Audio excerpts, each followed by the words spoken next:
અહીં ઉપસ્થિત વિભાગીય વડાઓ, મારા સાથી મિત્રો, શાળાના શિક્ષકો અને ખાસ કરીને મારા વાલા બાળકો, લખધીરભાઈ સાહેબે આપણને હમણાં કહ્યું, ઝાંખી કરાવી કે સંસ્થા શું હતી, શું બની છે અને સંસ્થાને આપણે ક્યાં લઈ જવા માંગીએ છીએ. આપણે આજે 67મા વર્ષમાં મંગળ પ્રવેશ કર્યો છે, એના સેલિબ્રેશન નિમિત્તે આપણે એક ભવ્ય કાર્યક્રમનું આયોજન કર્યું છે, જેની ડેટ ટૂંક સમયમાં જાહેર થશે અને તમે એમાં જે પ્રોગ્રામ્સ પ્લાન કર્યા છે એના માટે ખૂબ પ્રેક્ટિસ કરી રહ્યા છો. એના માટે હું તમને સૌને ખૂબ અભિનંદન પાઠવું છું. પણ આજે જેમ લખધીરભાઈ આપણને કહું કે આપણી બર્થડે તો આજે છે, તો આજે કેક કાપવી પડે, કેક ખાવી પણ પડે અને સંસ્થાને શુભેચ્છા અને અભિનંદન પાઠવવા પડે. એટલે આજે આપણે એક બહુ શોર્ટ નોટિસ પર એક નાના પ્રોગ્રામનું આયોજન કર્યું અને સંસ્થા શું છે એની કદાચ નવા બાળકોને પણ આપણે એક ઝાંખી કરાવી હતી. એટલે લખધીરભાઈ આપણને બહુ સરસ એ બાબતે કહ્યું કે વીએસ હોસ્પિટલની સામે એક પતરાના શેડમાંથી શરૂ થયેલી આ શાળા કે આ સંસ્થા આજે એક વટવૃક્ષ બનીને ઊભી છે.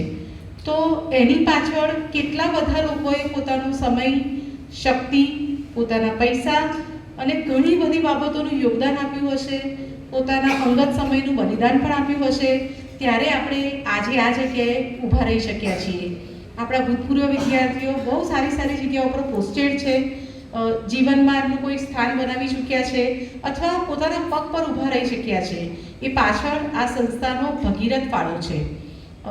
આપણા જૂના ટ્રસ્ટીઓને યાદ કરીએ તો સુનંદાબેન કે કનુભાઈ મહેતા ખૂબ સમય આપતા આ સંસ્થાને અને બહુ સારી રીતે આ સંસ્થાને ચલાવતા, અને એવા અનેક ટ્રસ્ટીઓ આપણને ઉત્તરોત્તર મળતા રહ્યા. ત્યારે આપણે આ સંસ્થા, એની જમીન, એનું આ બિલ્ડિંગ એ બધું આજે આપણે જોઈ શક્યા છીએ.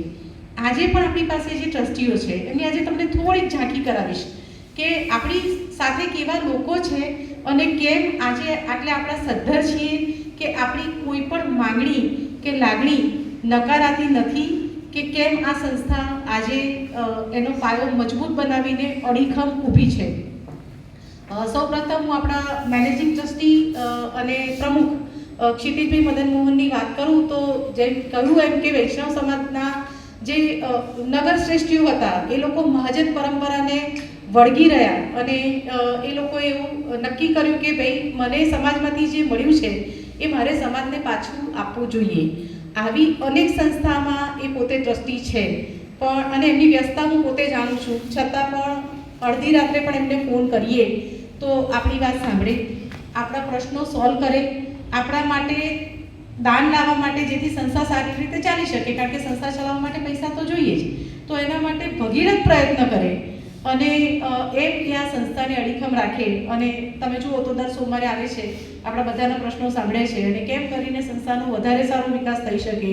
આ બિલ્ડિંગ્સ આપણે રિનોવેટેડ જોઈએ છે, આટલી સરસ ચોખ્ખી આપણે સ્પેસ જોઈએ છે, આપણા વાતાવરણમાં ઘણા બધા ધરમૂળથી ફેરફારો થયા છે છેલ્લા અમુક વર્ષોમાં. તો એ બધું એમના વિઝન અને મિશનને આધારિત છે. એમના પછી હું વાત કરું તો આપણા વાઇસ પ્રેસિડેન્ટ પ્રજ્ઞાબેન ઝવેરી, જે તમારી સાથે વધારે સંકળાયેલા છે કારણ કે એજ્યુકેશન સાથે સંકળાયેલા છે.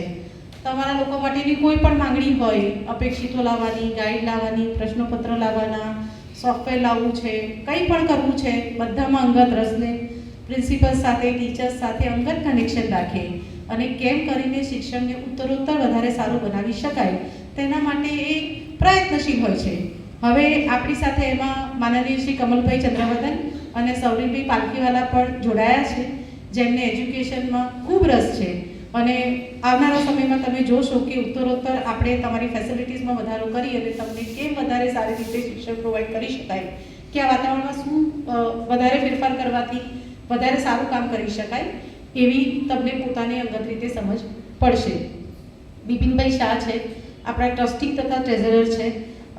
આમ તો ફાઇનાન્સ સાથે સંકળાયેલા છે ને અમારી સાથે એમનું કામ વધારે રહે, પણ પડદા પાછળ રહીને પણ એ આ સંસ્થાનો પૈસો ક્યાંથી આવે છે, ક્યાં જાય છે, ક્યાં રોકવો જોઈએ, કેમ કરીને સંસ્થામાં એટલો પૈસો રહેવો જોઈએ કે અત્યારે આ જે ટ્રસ્ટીઓ છે એવા કદાચ ભવિષ્યમાં આપણને મળે કે ન મળે, આ ગ્રાન્ટ અને આ દાન રહે કે ન રહે, પણ સંસ્થા પાસે પોતાનું એવું સક્ષમ ભંડોળ હોય કે આ સંસ્થાને વર્ષો વર્ષ સુધી કોઈ તકલીફ ન પડે અને તમારા જેવા અનેક દિવ્યાંગ બાળકોને આ સંસ્થા હંમેશા સેવા આપતી રહી શકે એના માટે એમના પ્રયત્નો ખૂબ ભગીરથ હોય છે. એ જ પ્રમાણે કન્યા છાત્રાલયમાં આપણા વીણાબેન શ્રીવાસ્તવ છે, જયમિનીબેન છે, ઉષાબેન બજાજ છે, એ લોકો પોતપોતાના ડિપાર્ટમેન્ટમાં ખૂબ ખંતથી કાર્યરત રહે છે. આ બધા જ લોકોના કારણે આજે આપણે આટલી સારી રીતે કામ કરી શકીએ છીએ કે સંસ્થાનું નામ આજે આટલું વિશાળ છે અથવા તમારા પ્રોગ્રેસમાં ઉત્તરોત્તર વધારો થઈ શકે છે. માટે એમના માટે જાણવું જરૂરી છે. આ એવા લોકો છે કે કદાચ કોઈ વખત પડદાની આગળ હોય અથવા ક્યારેક પડદાની પાછળ હોય, પણ આપણા માટે એ લોકો સતત પ્રયત્નશીલ છે. એટલે એના માટે તો આપણે એમને ખૂબ ખૂબ અભિનંદન આપવા ઘટે અને પોતાના સમયનું બલિદાન આપીને જે આપણા માટે કોઈ પણ સ્વાર્થ વગર આટલા બધા પ્રયત્નશીલ રહે છે એને આપણે આ દિવસે થેન્ક યુ તો કહેવું જ જોઈએ. એટલે આ તમામ લોકો આજે અહીંયા આગળ આપણી સાથે હાજર નથી, પણ આપણે એકવાર એમને તાલીઓના ગડગડાટથી વધાવી દઈશું.